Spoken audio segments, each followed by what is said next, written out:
Hello, Vineyard family and friends. Carol and Ruth here with your Midweek Recharge. And we are almost through our summer series of looking at the fruits of the Spirit. This past Sunday, August 9th, Brett talked about the fruit of the Spirit of gentleness. And this is one that really hits me hard. I know that I have a hard time with this one. And it was just such a good reminder. And so I want to share some of those things with you today.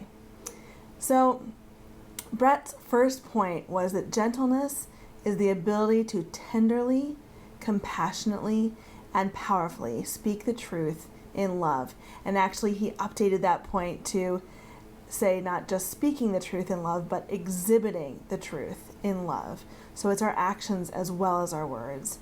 And I love that he included both tenderly and powerfully with compassion in the middle, because I think sometimes we think of gentleness as being the opposite of powerful.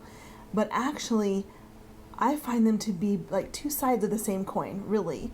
And I often think of my dogs when I think of gentleness, which I know seems really weird. But a couple times, just the way that they are, I have two big dogs, a black lab and a golden retriever. Oh, I actually have a picture here I can share with you.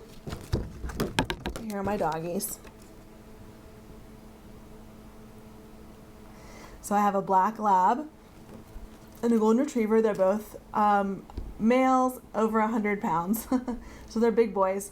And our black lab, Jack, is just so gentle. Like he looks big and his bark is really loud, but he is just so gentle, but in like such a powerful way. I don't even know how to describe it. The best thing I can think of is when he was a little bit younger, he was just so athletic that he would, jump up on the porch, skip over the steps and just jump right up on the porch. And just the power that was in that, but it was so graceful. It was really impressive. And I just felt like it was such a picture of like gentleness and power at the same time. And Bosco, although he is much less gentle in person because he wants to be petted constantly, he also has a lot of golden retrievers have, which is called a soft mouth. So he will hold things very gently in his mouth. And I probably have mentioned him before in this way, but it just impresses me so much. He is kind of like wild and will run into you and things like that. But then when he wants to carry something carefully, he can be so careful. And he has brought me a baby bunny in his mouth, completely unharmed, just a little wet, because he knew that it was something he needed to be gentle with, and he was very careful with it. And the poor little bunny was very frightened, but completely okay. And then we have chickens, and more than once Bosco has brought me, Bosco is the dog, he has brought me an egg in his mouth, completely fine, not cracked, not bitten or anything. Now, if I throw the egg on the ground and break it, he will eat it, but if he picks up the egg himself, or I gently hand him an egg, he will hold it in his mouth without breaking it. He knows how to be gentle, even in the midst of all the power. If you think how powerful a dog's mouth is, they can do a lot of damage with that, but he also can be so gentle. So I really feel like it's kind of knowing how to use power effectively and tenderly and compassionately. I love that picture. And Brett shared a couple verses that I'd like to read. Ephesians 4, verses 2 and 3. Be completely humble and gentle. Be patient, bearing with one another in love. Make every effort to keep the unity of the Spirit through the bond of peace. I think that's just such a good reminder of how we interact with each other. And he shared a quote also from a woman named Rhonda Maydwell, who said, "Gentleness is an unexpected powerhouse response to a world that only expects more anger, violence, and strife."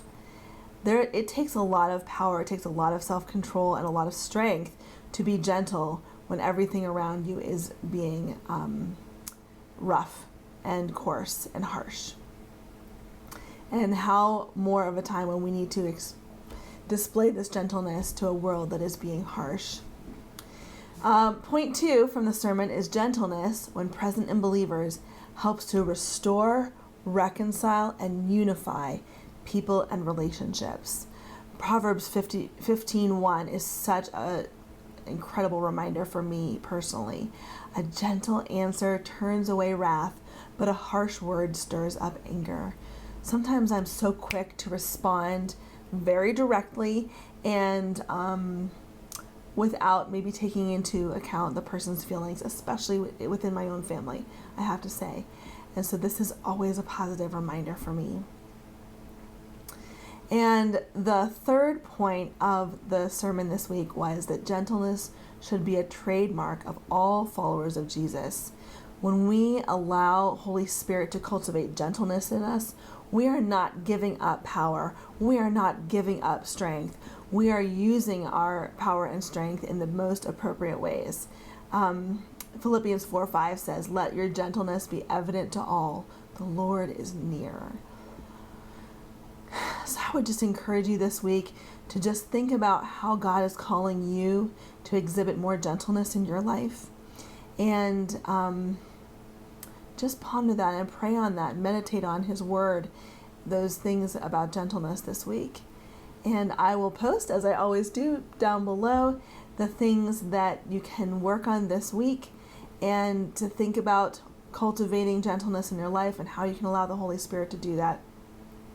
So I hope you'll take a look at that. I hope you have a wonderful week, and we'll see you next time.